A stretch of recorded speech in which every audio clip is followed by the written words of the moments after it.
Conversations with Iris. Here's your host, my loving wife, Iris. Hola, mi gente bonita. Hello, beautiful people. And welcome back to Conversations with Iris, the space where transformation meets some of that good old truth. And we remind you that the next level is already inside of you, it's just waiting on your permission. Let me tell you guys about today's powerful episode. I would say it's interesting because it's about discipline, it's about belief, it's about permanent change, not temporary just motivation. It's more to it.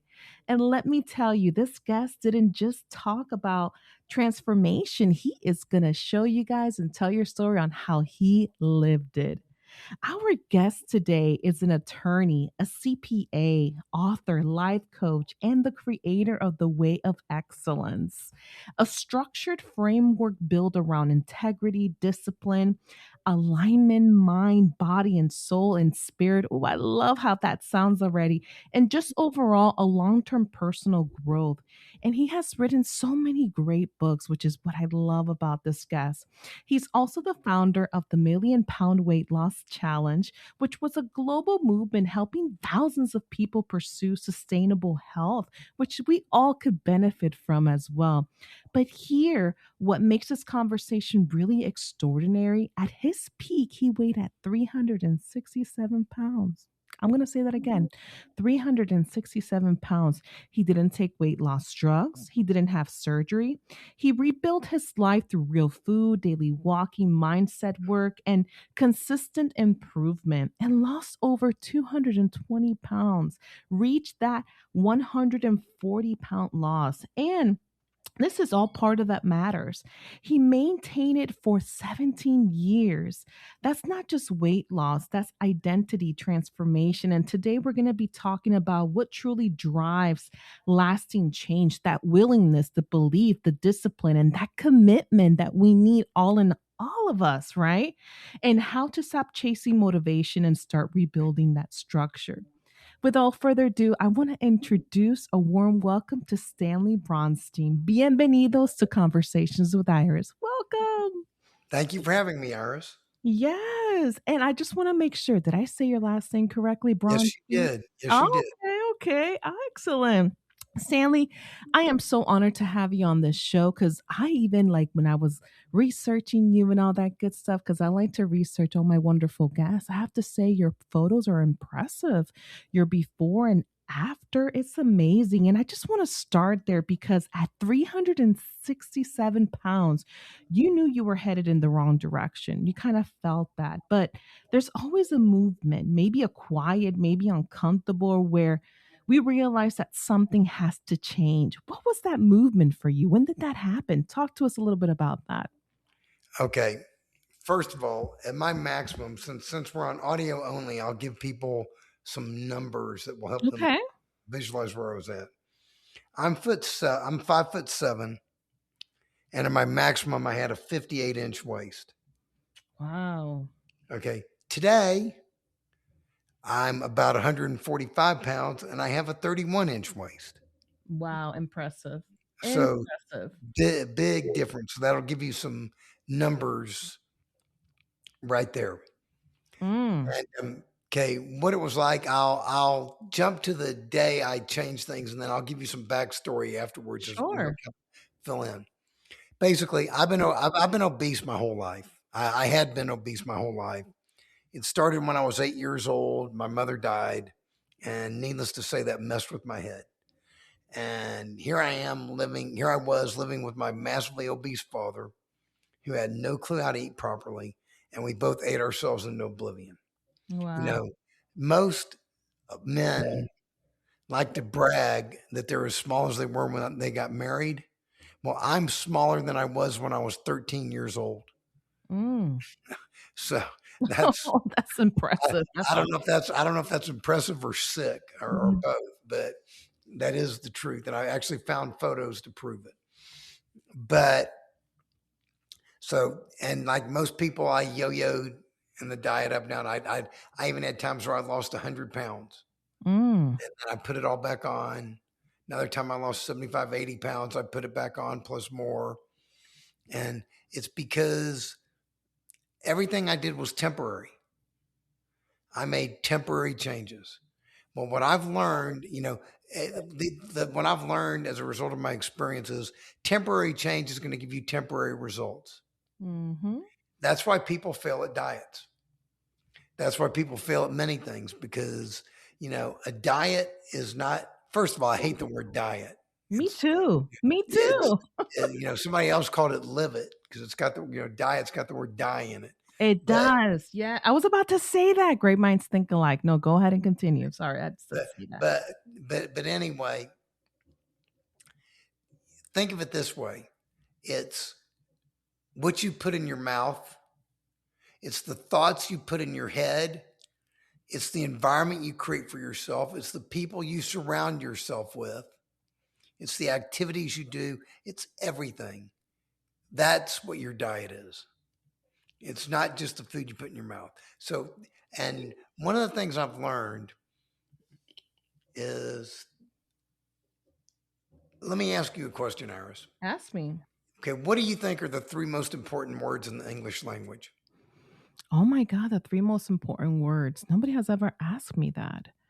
Oh my God. Okay, well, I'll tell you what I used to say. I used to think it was "I love you." Oh, I have a couple 3 words, but yeah, I would say that. I was thinking about I love you as well. That's what I'm Okay. thinking. Yeah, okay. But I don't agree with that anymore. I think the 3 most important words in the English language are you willing? Mm. Are you willing to do what it takes permanently for the rest of your hopefully very long, hopefully very healthy, hopefully very happy life? On a Because, permanent basis, right? yes, because Mhm. if you are not willing to do things permanently, your success is only going to be temporary. If you want permanent results, you got to make permanent change. But I'm going to make it simpler than that. Okay. You don't have to do anything.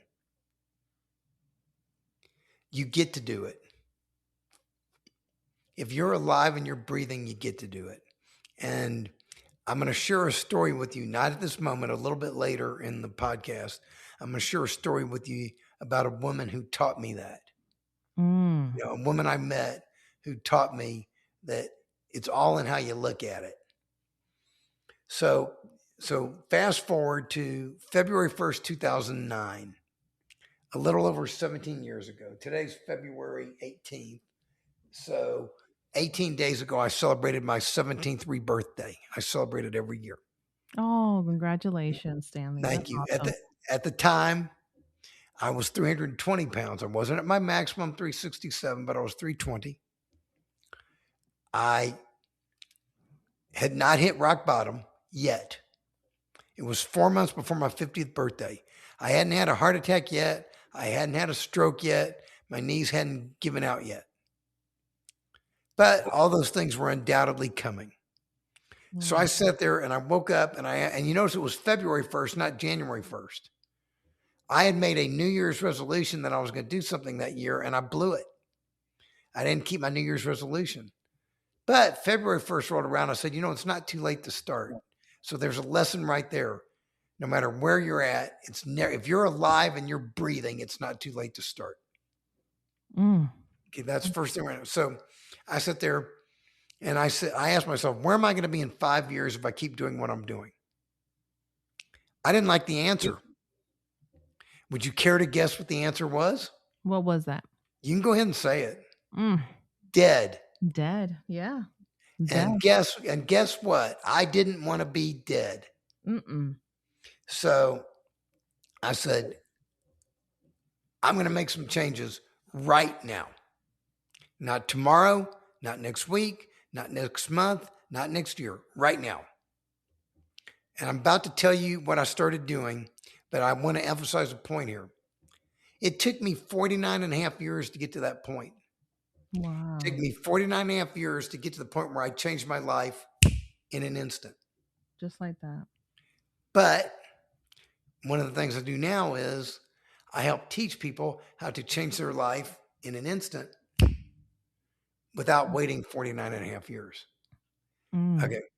So now I said, what am I going to start doing? I came up with 4 things that I was going to start doing.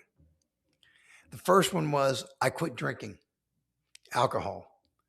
I don't know if I was an alcoholic or not, but I was drinking scotch every day. I was drinking too much. And I know that the alcohol was not serving me. I was serving it. So I believe in symbolism here. I took my last Yeah. bottle of scotch. I took my last bottle of scotch. I poured it down the toilet and I hit flush. Mm. Then those 2-liter bottles of soda pop, I was drinking 3 of them a day. Oh my goodness. That's a lot But of milk. That's a yes, lot of but Iris, they were diet caffeine free. Surely they were Mm. healthy, right? Yeah. Oh my. No, No. no. Well, you thought they were at that point. No, that's what the marketing companies, the soda companies wanted me to believe, and that's what they told me. You know, you got to learn to if you want to be successful, you need to learn to be more skeptical, because especially in the realm of food and stuff, well, all these companies, many companies, they're selling us a bill of goods. And I'm going to tell you right now, I'm going to tell you what I think and what I've learned, and I'm not going to ask you for any of your money. So anybody listening, so maybe you might want to listen to me, because I'm not trying to make a buck off of you. Mm. I'm trying Tell to us. share what I've learned. So I quit drinking. I quit soda pop. I took my last bottle of soda pop, poured it down the toilet, hit flush, gone. Haven't had alcohol or soda pop in 17 years. Don't miss it. Wow. Better off without it. Mm. And to be quite honest with you, I'd already drank my lifetime share of those things, plus yours, plus 20 other people's. You know, I don't need them. So then I said, I'm going to make a dietary change. I gave up red meat, beef and pork. Beef and pork. And I love chicken and turkey, so that was easy for me. It was no big deal. I just said I won't eat beef and pork. I figured chicken and turkey were more healthy. Then I said I'm going to start trying to walk every day. And in the beginning, I had trouble doing it sometimes. I had trouble walking 2 or 3 blocks.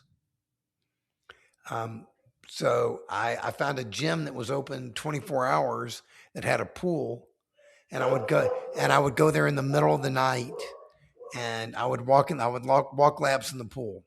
I started out doing an hour, then 2 hours, then 3 hours. I did that because it was easier on my knees. In the pool. Yes, the pool. yeah, Wow, yes. that's awesome. In the pool with water up to your chest, you know, so it's giving you resistance.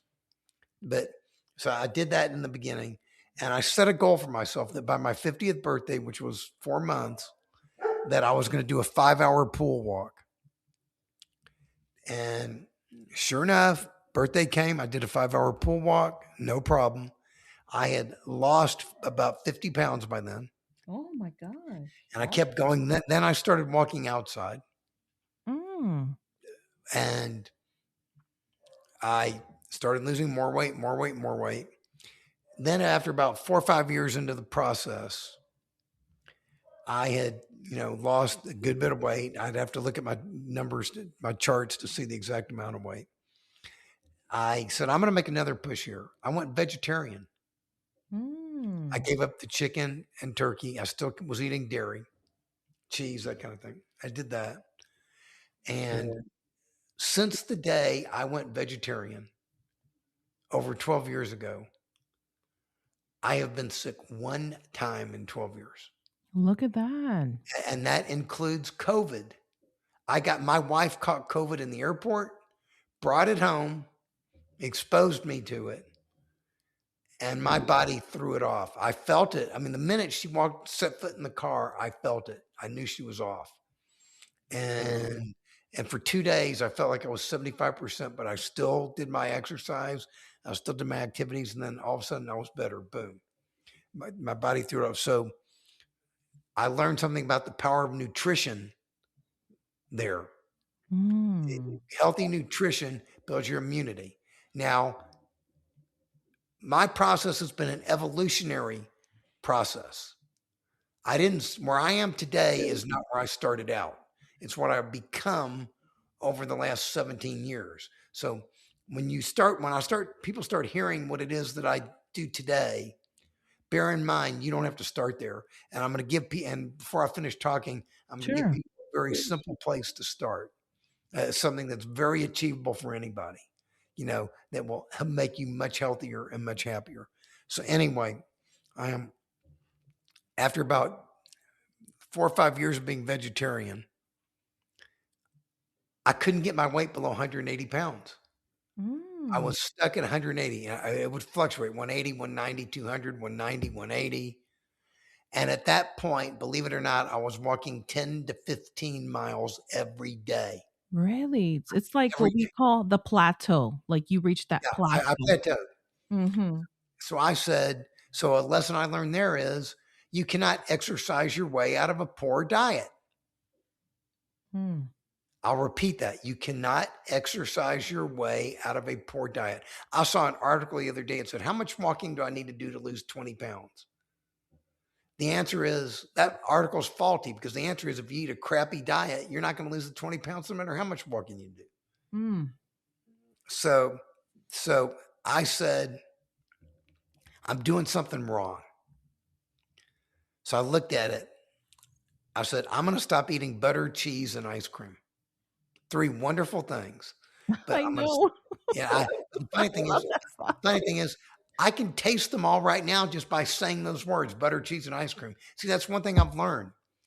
You don't have to put food in your mouth to taste it. You don't have to take a sip of the alcohol to taste it and know what it feels like and to experience it. You don't have to take a drag off that cigarette to experience it. Mm. You can True. do those things through the power of visualization without having to put them in your body. And if you don't put them in your body, guess what? They don't harm you. So I gave up butter, cheese, and ice cream. You know what happened? What happened? I lost 50 pounds in like 5 minutes. I was waking up every day, lost a pound, lost a pound, lost a pound, Wow. lost a pound. That was exciting. That was fun. Uh, lost a pound, another pound. Oh Um, my goodness. so I was doing, and I got down. I actually got down really small. I got down to like 130, Wow. and that was too small. But I needed to do that to get the fat off of me. See, one thing that's happened is not only have I not had surgery, I did it so slowly, and because I exercised along the way, my skin tightened up.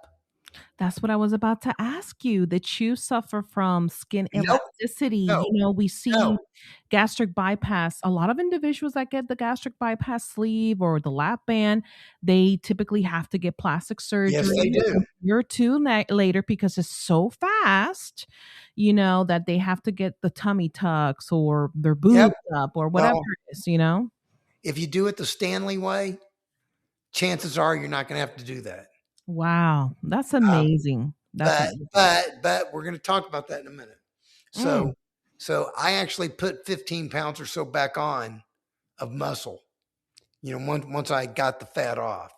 So I did that intentionally so that I got to where I felt good and where I was at. Now, I just had my annual physical 3-4 weeks ago, and I had full blood work done. I do it every 6 months because I like to see where I'm at. I am 66 years old. I will take my blood work numbers and I will put them up against any 30-year-old. Really? Oh, And I believe it. I'd be willing to bet I will beat most 30-year-olds, maybe not all of them. And I don't feel 66 at all. I feel like I'm 30, except Mm. I wasn't in this good a shape when I was 30. So the point here is, everybody talks about I'm getting older. I'm getting older. I don't like talk like that. That's negative self-talk.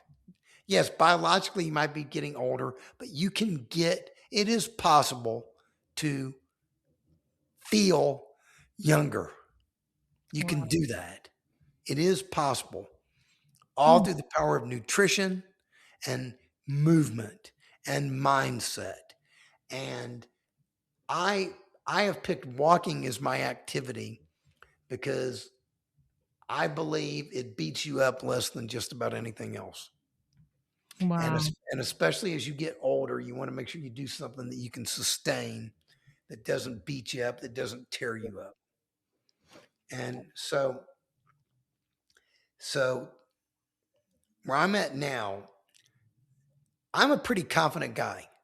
By I've had a very successful career as a CPA and an attorney. Very, Awesome. very successful.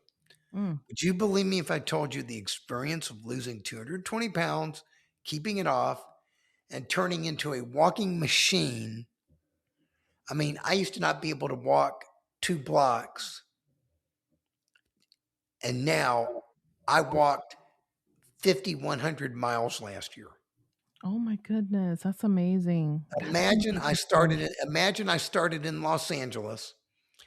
I walked across the U.S. and I made it within 300 miles of London, and I ended Woo. up in the middle. And I ended up in the middle of the Atlantic. And it's a good thing I know how to swim. Mm. So, so the That's point is, amazing. now, why do I do those things? First question: do you need to do those things? No, you do not. Absolutely not. Why do I do those things? Because the experience of doing what I've done has taught me that I am more powerful than I ever imagined. Way more powerful than I ever imagined. I am testing myself to see what my limits are, and I haven't found them yet. That's You're the still point. My, searching. my biggest limit is time. Mm. It takes time for me to walk that much. How much time do I have?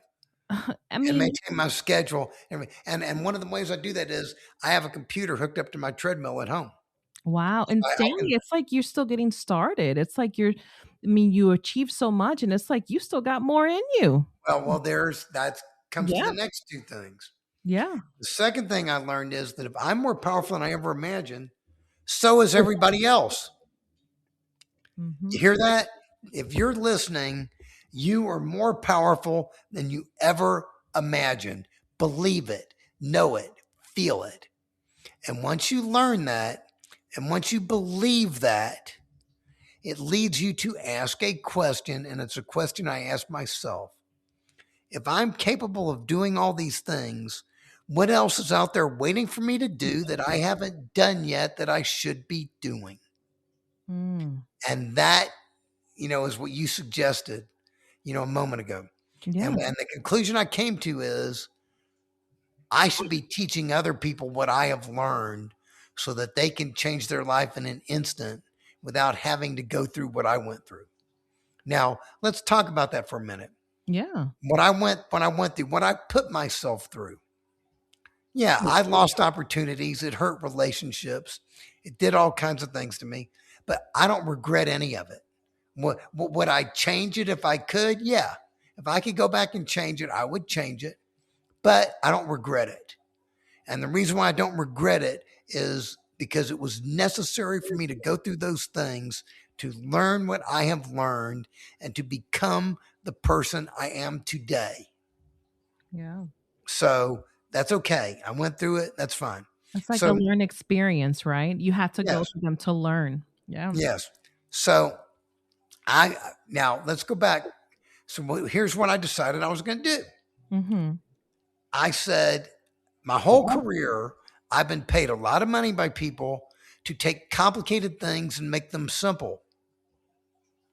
So I said, how do I make the game of life simple? Well, I said to myself, well, the first thing is the goal is not perfection. The goal is excellence. The goal is to be excellent. I stopped being a perfectionist and I started telling myself good enough is good enough. In other words, I became a good enoughist. Mm. That's what I call it. A good enough is I love that. A good enoughist. But here's the beauty about good enough. Just because what you're doing is good enough doesn't mean you can't get better. Mm. That's where excellence comes in. Excellence is start with good enough and then refine it. If you can get better, get better. There's always a level higher. There's always a level deeper. There's always more to do. Always. But the difference between excellence and perfection is a perfectionist, when they fall short, they beat themselves upside the head. They punish themselves. When the people around them fall short, they beat them up. They punish them. A person who's a good enoughist, who strives for excellence, doesn't punish people for being good enough. They help them learn to get better. Mm-hmm. A person who's good enoughist doesn't punish themselves when they're not perfect. They learn from their mistakes. They realize that they're human beings. We are all human beings. Anybody, if you're listening, you're a human being. You're not perfect. I can promise you you're not perfect. There are no perfect human beings. You are not going to be the first. Trust me, I know. I tried and I didn't get there. You're not going to be perfect no matter what. So don't even try. We are just regular human beings. Yes. I mean, so yeah, go ahead. Go ahead. You want to say something? And I love this because it's so true. And Stanley, as I'm recapping everything that you talk about, I mean, I just want to recap on something that you mentioned here because this is very interesting to me. I mean, you changed your life. You stopped drinking alcohol, you quit the soda, you made that dietary change, gave up beef and pork. You were like eating chicken and turkey for some time. You walked every day, went to the gym and all that good stuff and walked outside for 4 to 5 years and then transitioned to being a vegetarian. And I just want to touch on that a little bit. We hear so much right now about, and this is something that I was talking to a friend at work. She's a vegan. Why not vegan now? You know, I am vegan. So now you're a vegan, okay? Because a lot of people transition, like they start the transition from vegetarian. I'm sorry, I can't even speak right now. Vegetarians to then vegan, and that was my next question. Yeah, that's what I did. Okay, so tell me, how was that change from the vegetarian to vegan? Like slowly getting there because you did that not just cold turkey-ish. You just went through it little by little. You know, you cut off the meats, and how did that work? How does that process like? Because I mean, we have so many things now, like Netflix has like what the health, you know, I remember that was I watched it. Yes. Game Changers. Yes, but do you not crave meat at times to build muscle? I mean, can we talk to that a little bit? Yeah, first of all, I promise you I probably get more protein than most people do who eat meat. But I get it from beans, yeah, lentils, nuts, grains, seeds. I mean, for example, I came up with a recipe for a grain mix. It has 8 different kinds of grains in it. These are whole grains full of fiber, and they are loaded with protein. In fact, so much protein, they have probably almost 4 times the protein of brown rice. I believe it. So so not only did I stop eating white rice, I stopped eating brown rice. I mean, I'll eat brown rice if somebody puts it in front of me, but I much prefer these other grains, and they're delicious. And I eat it all the time, and then I eat beans on top of that, and it's full of protein. And then when I make my beans, I throw tofu in it, which is full of protein, and everything, and I get plenty of protein, absolutely tons of it. And I'm going to share something else with you. Yes. I've done a lot of research here. I've gotten a couple of vegan certifications, but I'm not a doctor. But the biggest problem is not so much that people don't get enough protein in their diets. It's they don't get enough fiber. Look at that. Yeah. And I believe that. there are a lot of people who are chronically constipated. Yeah. You know, there are a lot of people who are unhappy. And I have found, it's like, I'll give you an example. A lot of people who are diabetic, they're told they think they have to stay away from fruits because fruits are loaded with sugar. Well, what I have learned through the research I've done is that there are 2 kinds of sugar. There's refined sugar, and there's natural sugar, the type that occurs in plants, in fruit. Mm-hmm. That fruits have, like berries and all that stuff. Okay. Now, Hmm. if you're eating refined sugar, it's like, those little sugar packets, donuts, you know, all of most of the processed foods we eat, they have added sugar in them and things like that. That doesn't have the fiber that comes along with it. So what happens is your body processes that sugar immediately. It causes your blood sugar to spike, and next thing you know, you're pre-diabetic, and then you're diabetic. Mm. But if you eat your sugar in the forms of fruit, the fruits are loaded with fiber. And so when you're eating the sugar along with fiber, your body processes it more slowly. Your blood sugar doesn't spike. And if it does spike, it returns to normal very quickly. And I'll give you an example. I eat a ton of fruit every day, I bet. I ton bet. of fruit. Can you give I, us an example, Stanley, of what kind of fruits those are? I, I'm about to, but I was going to say one more point about No, that. no, no. Go ahead. Okay, when I had my blood tested 3, 4 weeks ago, my A1C was 5.2. Mm. 5.7 is where you start turning pre-diabetic. Mine was 5.2, and 5 point. that's someone who eats a ton of fruit. Now, I'll give you an example of, you want me to tell Sure. you about the fruits, or you want me to tell you what I ate today? Just a high level overview, like what fruits do you eat in a Okay, day? fruit. As a Okay, matter of fact, you know what, Stanley? After that, tell us, because I'm curious. After you tell us the fruits that you eat a day, and I want our listeners to hear this, like, can you give us an idea of what okay, you eat in yeah, a day? So okay, let's start with the fruits. okay. Fruits. I love dates. I absolutely love dates. Yummy. I, the dates are donuts. Dates taste like donuts. That's how much I love dates. And I sit there and I dip them in homemade nut butter. Oh, wow. I make cashew butter that is made out of raw cashews, not raw unsalted cashews. No Wow. added salt.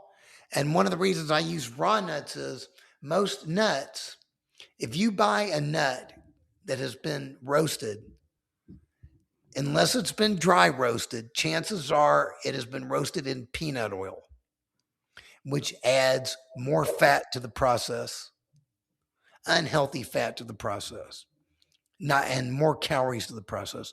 Not good. You want to go with raw nuts, unsalted. And if you want the nuts to be cooked, if you have an air fryer, you can throw them in an air fryer for 8, 9 minutes, and then let them cool off. It brings the oils out that are in the nuts themselves and makes them taste better. And they're delicious. They're addictive, as a matter of fact. I mean, my brother-in-law and his wife came over, and I said, "Here, you want some of these?" They ate a couple of them. They said, "These are fantastic. What are they?" They've been eating them every day since. Wow. That's But awesome. but so that's one thing. Other apples. I love apples. I will take apples and slice them up. If you have a dehydrator, you can even throw them in a dehydrator and they turn chewy. And the flavor in the apples becomes concentrated. And the fiber is all still there. They're delicious. That's another thing. But you can just eat a plain apple. That's one thing right there. Bananas. Bananas are delicious. Bananas are very good for you, full of potassium. Fantastic things. Mm, The blueberries, blackberries, raspberries, strawberries, all delicious. pomegranate seeds, Mm. all those things. And I usually buy those things frozen because that they tend to be fresher that way. It's not always easy to find them fresh, and if you do, they may or may not be as tasty and that kind of thing. So I eat those things all the time. They're delicious. Now, what do I eat in a typical day? Okay, Okay. I'm different. Well, first of all, remember how I told you that I started going to the gym in the middle of the night to go to the pool Correct. Because it was because hard on that's your knees, right? To yeah, walk. yes, Yeah. but that's when the pool was empty. During Mm. the day, they had classes and stuff, so I couldn't go. So I'd go in the middle of the night. So I got in the habit of exercising at night. So I still, to this day, I go to sleep most nights 6 or 7 o'clock at night. I wake up at midnight, 12:30, 1 o'clock. a.m. I get on Wow. the treadmill at home and I will walk, and I've got a computer on there. I'll listen to some meditative music while I'm on there, and I will do all those things. And I will walk for a couple hours on the treadmill. Then I will go. Yeah, I will eat my breakfast. I'll eat my breakfast at like 4:15 in the morning, and my breakfast it's more, people would call it more of a lunch or a dinner than a breakfast. You know, I mean it will have the fruit in it, the dates dipped in the nut butter. That'll be one thing, but that's my dessert, so I don't eat that first. How yummy. I gotta try Th- that. I gotta try th- that. Yeah, you see now what's funny is you can taste it right now, can't you? Yes. But you didn't get any calories from the experience. Yeah, that's so true. So that's what I've learned to do. It's the same works the same thing with alcohol. Mm. Same thing with cigarettes. You want to kick something, that's how you kick it. So I am then I have this 8-grain mix. It's got things like farro, spelt, berries, rye, wheat, a couple other types of berries, buckwheat, a few other things in And there. grains, right? So a couple Yes, grains. grains, and Mhm. I'll put that in a bowl, fill the bowl up, third of the way, half of the way. Then I put on top of it, I put beans that I made. I make them in the pressure cooker because it's much faster. I make I make a bunch of them at one time, and then I'll put them in separate containers and throw them in the freezer, so I don't have to keep doing it. And plus, I make enough. One of my neighbors down the street likes to eat healthy too, so I make enough for her as well. Oh, And I sit there and I wish you were my neighbor. That's why. well, you can move, or I can give you my recipes and we can talk later. Yes. But I sat there and I make 4 or 5 different kinds of beans in there, like black beans, navy beans, cannellini beans, soybeans, red kidney, dark kidney beans, light kidney beans. I think it's like 6, 7 different kinds of beans. Just I get whatever they have at the store, and and I throw it in a container and mix it all together. I do the dried beans because the dried beans have no added salt, no added sugar. They're natural, yeah. And a lot of times when you buy beans, they will come with a flavor packet. And if you have the flavor packet, throw it in the trash because the flavor packet is where all the salt and sugar is. Mm-hmm. You can That's make why your it tastes own. so good. Yeah, that's Okay. true. But there's a funny thing I want to tell people here is that when you eliminate salt and added sugar from your diet, guess what happens? Your taste buds adjust after a couple of weeks. Wow. And you learn to really taste the food you're eating, and you're fine without the salt and the sugar. Now, but so I make these beans, and when I make the beans, I throw no salt added tomato sauce in there, a bunch of it, and then I also throw in a pound of tofu for added protein. Then it cooks in the pressure cooker. I cook it for 45 minutes in the pressure cooker. Okay.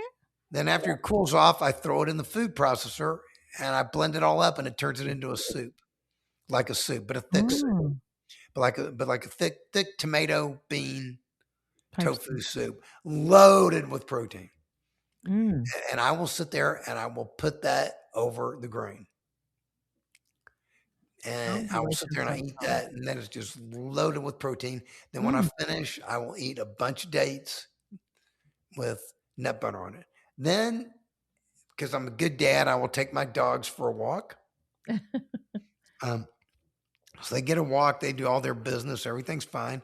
Then I get back home by probably 5 o'clock, give or take, 5:15. And guess what I do? I go back to sleep. And I sleep in 2 shifts, and I go to sleep for like 2 hours. And that second sleep is wonderful. It's the deep one, right? It's something about that second sleep, right? Yeah, that is the sleep where you wake up and you go, what? Yeah. Where am I? It's deep. It's really deep. Yeah. So very regenerative, very good for the body. So I wind up getting 7, 8 hours of sleep, but I don't do it all in one stretch. And the funny thing is, a lot of people tell you that's not good. Well, if you go back and you look at historical records, especially people in Europe and that's how they used to sleep. They used to sleep in shifts. Mm. And a lot of times that was because they had to get up in the middle of the night to throw more wood on the fire. Yeah. And things like they slept in shifts. It's very normal. It's not necessarily bad. So I do that. I get plenty of sleep. I'm fine. And then I'll start my daily activities. I'll work if I need to work. I'll walk if I need to walk. I'll do whatever, but I get it all done during the day. Then I will eat a second meal a couple hours later, and that's usually just fruit, something like that. I might eat a little oatmeal, something like that. But I'll do something like that, fruit with nut butter, something like just something tasty. And then I don't snack during the day. I do not snack. So what do you do instead? I stay busy. Stay busy. See, I have learned. Let me ask you a question. Ask me. What is the purpose of the food you eat? To make me full. To make me full. That's what I would say. No. Energy? No. That if you're eating to make you full, that's not on purpose eating. I call that nope, not on purpose eating. Nope. Not on purpose eating, yes. Okay. Oh my God.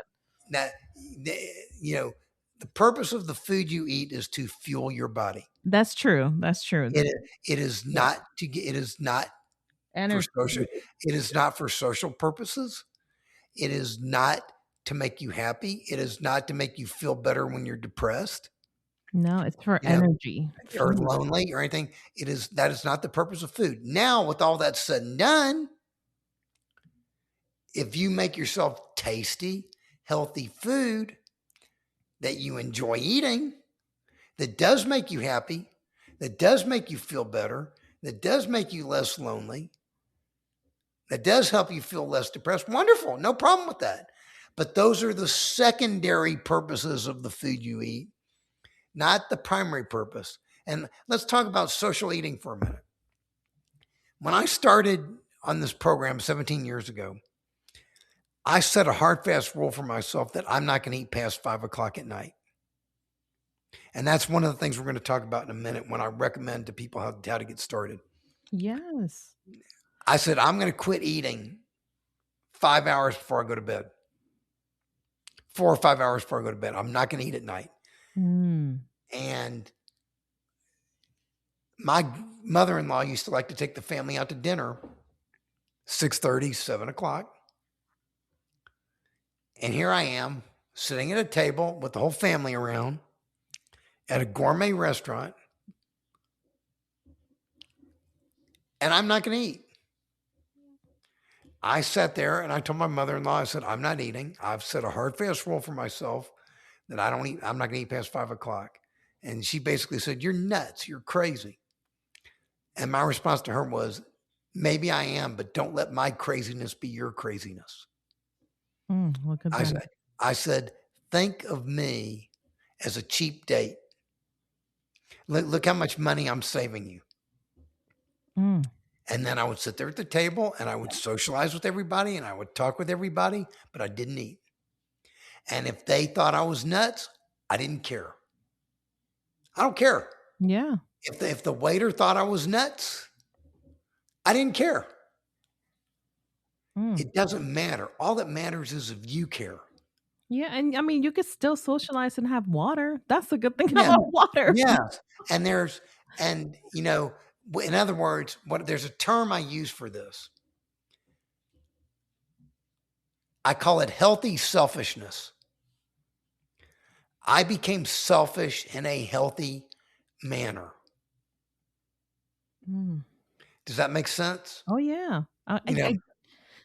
I definitely want to delve a little bit into that because I know that we're coming close here with time as we come to a closure. But I love that. I love that because you set a hard stop for yourself past 5 p.m. You were like, we're not doing it. Yeah. Healthy self How did you say it? Healthy. Say it better than me. Healthy selfishness. Healthy selfishness. So, Stanley, for someone who is coming up new on this, I mean, COVID was hard on a lot of people out there. Yes, it was. I mean, I have to personally speak for myself. COVID was very harsh on me. I mean, I gained some weight that I'm not very proud of, I must say. Yeah. And you don't realize because we're working and working. And now, on top of that, we have this thing out there called GLP. I'm telling everybody's doing the shit. You know, Not necessary. Not necessary. so Stanley, where do we begin? What can you tell our listeners? Okay. I'm going to give you 4 things. Tell me. These are 4 things that I think if every able-bodied American did these 4 things, we would be a lot healthier, and the GLP-1 companies would go out of business. That's my opinion. Now, first of all, let me say something here. If you are on GLP-1s, I will support you. I'm not going to shame you. I'm not going to tell you you're wrong. I'm not going to beat you up. I'm not going to punish you. But, and if you've had bariatric surgery, I'm not going to beat you up. I'm not going to punish you. But if you come to me right now from a fresh start and say, Stanley, I want to get it together. I want to lose weight permanently in a healthy, safe manner. Mm-hmm. I'm going to tell you, you don't need GLP-1s. You don't need bariatric surgery. These are my opinions. And I'm not a doctor, but these are what I feel and what I think based upon my experience. Now, I'm going to tell you 4 things that I recommend to people. Number 1, eat less processed food and more natural foods. Less processed foods, more natural foods. Don't eat the pizzas, the frozen dinners, the stuff out of the can, the McDonald's, Burger King, all that stuff, burgers, whatever, all that stuff. And now I'm saying less. I'm not telling you can't ever. I'm not saying you can't never have it. I'm not saying that you have to punish yourself or suffer. Because I'm gonna tell you, with me, it was a gradual process. What happened with me was I didn't quit eating. I didn't quit totally eating processed food until after I turned vegan. Wasn't even when I first turned vegan. See, one of the things I learned was you can be a vegan and eat a crappy diet. Oreos are vegan. Yeah. Oh, yeah, they are. They are. There's a lot of processed food out there, the burgers and stuff like that. Trader Joe's has these hot dogs, are these sausages that I really used to like. Mm-hmm. But they're loaded with sodium and they're loaded with all kinds of other chemicals and stuff. Less processed food, more natural food, fruits, vegetables, nuts, grains, seeds. And all these things I'm telling you, these are all on my website. So Iris is going to put my website in the show notes. Yes. thewayofexcellence.com. thewayofexcellence.com. It's all on my website and it's all free. Everything on my website is free. It's not that I don't like money. It's not that I don't have people who pay me to work with them. I do. But it is that this is my way of giving back. I am very fortunate. I am at a stage in my life where my needs are met. I have what I need. I am grateful for what I have. So I give back. So all my books, all my materials, all my videos on the website, they are free as an FREE free. And not a lot of things are free in life. So now put it out there. And now let me ask you this. We're talking about the GLP-1, the drug companies and that. Do you think the drug companies, are they trying to make money off of us? Of course they are. That's why they keep pushing them down our throats. Now you got like 4 versions of it. I mean, have you seen the TV? Yeah. Okay. Yeah. Well, okay. Now I'm telling you, I'm giving you what I'm telling you for free. Yeah. So maybe you might want to listen to me a little bit more because my motives may be a little purer than theirs are. Yeah. Now, second thing, and I already touched on this, quit eating 4 to 5 hours before you go to bed. Mm. Quit eating if you go to bed at 11, quit eating at 6. Go to bed at 10, quit eating at 5. Some of you might have a spouse who comes home late from work. Yeah, I realize you got to eat a little bit later. Do the best you can. But stop snacking at night. My grandfather used to tell me and my father, don't eat at night. You're taking your food to bed with you. Wow. And we used to laugh at him. And guess what? He was skinny as a rail and we were big and fat. Wow. So That's hard too. That's hard, Stanley. A Yes, lot of it us is. are like, well, But- let's get a cookie, at night before bed. But hang on, Iris. Yeah. That's one of the fallacies right there. It's not hard. It's easy. Being unhealthy is hard. Yeah. It's easy. See, that's the problem. It's a fallacy. Everybody says it's hard, it's hard, it's hard. That's bullshit. Pardon my French. No, say it. Say It's it how it easy. is. Yeah, say it It's how it is. easy. Now, so quit eating 4 or 5 hours before you go to bed. Then walk at least 20 minutes a day. And you don't have to walk fast. 20 minutes a day. That's all it takes. The American College of Sports Medicine recommends 150 minutes a week of aerobic activity. 20 minutes a day, 7 days a week. That's 140 minutes. That's close enough. Do that. And if you're not able to do 20, do 10, do 5, do whatever you can, but do it. And Stanley, I just want to stop you there. 20 minutes a day, but they could also do what you did. Remember, as you mentioned, walking when you started at your heaviest was hard on your knees. And what did you do? You did it in a pool. That's you did it in a pool. So there's basically no excuse, right? 20 Well, minutes. other than the fact that you may have trouble finding a pool that's open. the thing. Well, yes, if you can find a gym, but you did it in a pool. Look at that. 20 minutes a day.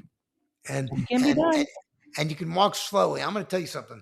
When I told you about that 5-hour pool walk, I did my 5-hour pool walk. Have you ever heard of Canyon Ranch Spa in Tucson, Arizona? I have really heard mentioned. Yes, sir. Okay.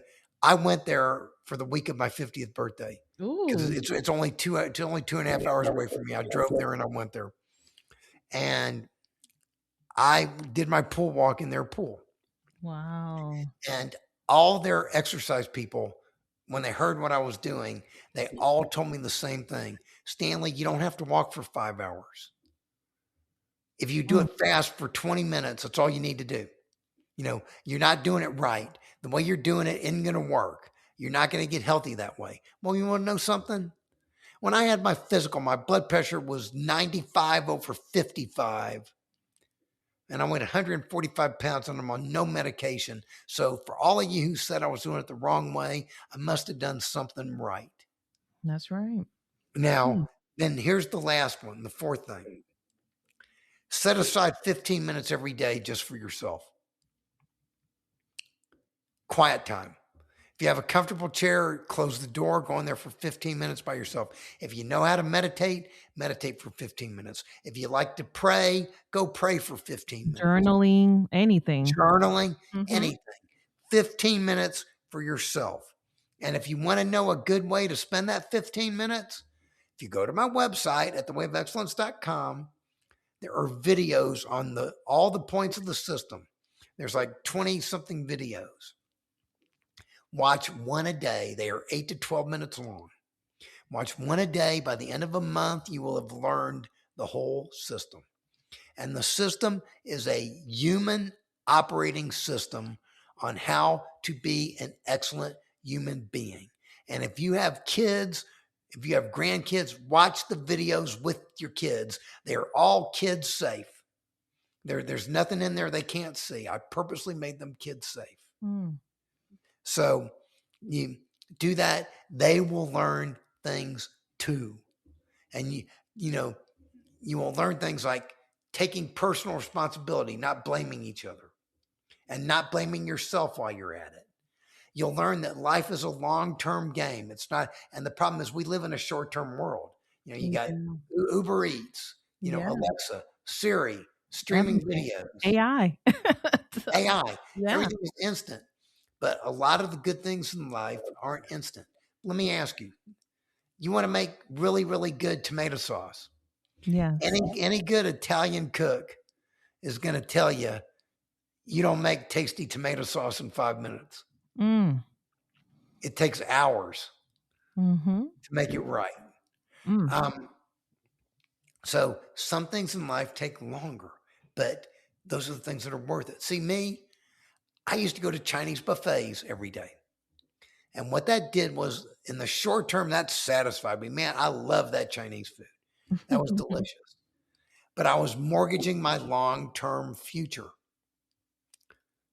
I was satisfying my short term, getting the instant gratification, but I was cutting my life, making my life shorter and shorter and shorter Yeah. They're not good for you by in the doing what I was long run. doing. Same thing with sitting on my butt. Same thing. Same thing with drinking the scotch every day, drinking the soda. Same thing. It was when I started putting my long term ahead of the short term, I learned that repeated short term discipline brings long term rewards. Wow. You know, and Mm. now I want to share one. I've got a story I want to share. I know we're out of time. No, it's okay. Go ahead. You got to hear this story because this is a life changing story. Okay. Everything I'm telling, we're going to put this in perspective here. Everything I'm telling you sounds hard. It sounds tough.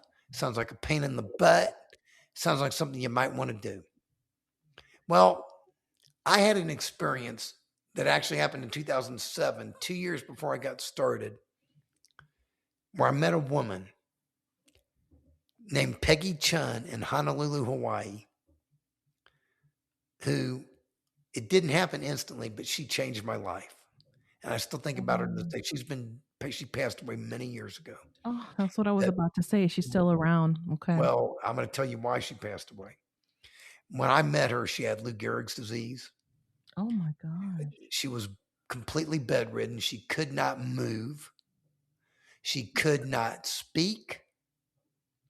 The only way she could communicate was trained people would hold up an eye chart and they could read her eye movements or she could spell out words. Wow. Now, I was interviewing her for a book that I was writing. I had a thing where I was going to drive around the country and I was going to meet 50 successful people and I was going to tell their stories and put them in a book. And she was one of the first or second person I talked to because I started the trip in Hawaii. And I think she was the second one because I interviewed the first person and they said, "Have you ever heard about Peggy Chun?" And I said, "No." And they said, "You got to go talk to her." So the universe sent me to Peggy Chun. I didn't find her on my own. I was sent to her. Wow. And she changed your life. What Well, happened look, when you met her? okay, here's how. When I saw her wasting away in bed and my wife was with me, the thought that entered my mind was, if I ever get like that, please put a pillow over my head and take me out. Mm. That was what I thought. Well, guess what? That was not Peggy's attitude. Peggy told me, "My grandkids are coming over later today. We're going to all go out to the park. It's a beautiful sunny day, and we're going to have fun in the park. We're going to paint. Mm. We're going to do some great stuff." She said, "You're getting ready to drive around the United States, and you're going to interview these 50 people. Tell me about all these 50 people. That sounds so amazing. I want to hear all about them. I wish I could go with you." Oh my God. Really? Oh So my this God. woman who I Positive. thought should have wanted to be dead had more joy for life than anyone I have ever met in my entire life. And so when I first started on my journey 2 years later, and I had mornings where I didn't want to get up and go walking. Mm. You know how they say, what would Jesus do? Yeah. I started saying, what would Peggy Chun do if she could? Wow. And the answer is Peggy Chun would have gotten her lazy ass out of bed Enjoy life. And she'd have gone walking, Yeah. and she might not have ever come back because she was having such a good time. Mm. So anytime I don't feel like doing my walking, it has been 8 years. I'm on an 8-year streak of walking at least 2 hours a day, every day. And other than those 3 days where I was sick, 8 years ago, my streak would be 12 years. Oh, wow. I sit there. Phenomenal. Anytime I don't feel like walking, I go, "This one's for you, Peggy." Oh, And then I get my lazy ass out of bed and I go walking. oh, that's So beautiful. so the whole thing about perspective is you don't have to do a damn thing. The only thing you have to do is die. You don't even have to pay your taxes. You might go to jail, but you don't even have to pay your taxes. But you do have to die. So you might as well live while you can. Mm-hmm. And if you are alive and you are breathing, it is not too late to get started. You can get started. You can change your life right now in an instant. It's never And too late, right? Never. yeah, it's never too late until it's too late.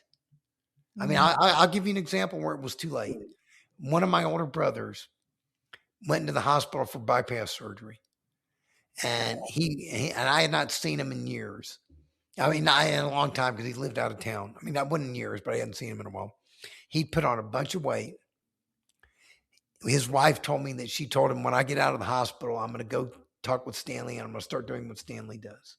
And I had begged him for a long time to come spend a week with me so I could put him on a program. And he said, "I'm too busy. I'm this, I'm that." Never did that. Well, he went into the hospital, had the surgery, and he didn't make it home. Oh my goodness. And he died at the age of 60. Mm. So, so the point is, it's never too late until one day it is too late. So you can do it. You can get started. You can do all of these things. You are more powerful than you ever imagined. It is easier than you think. It's real simple.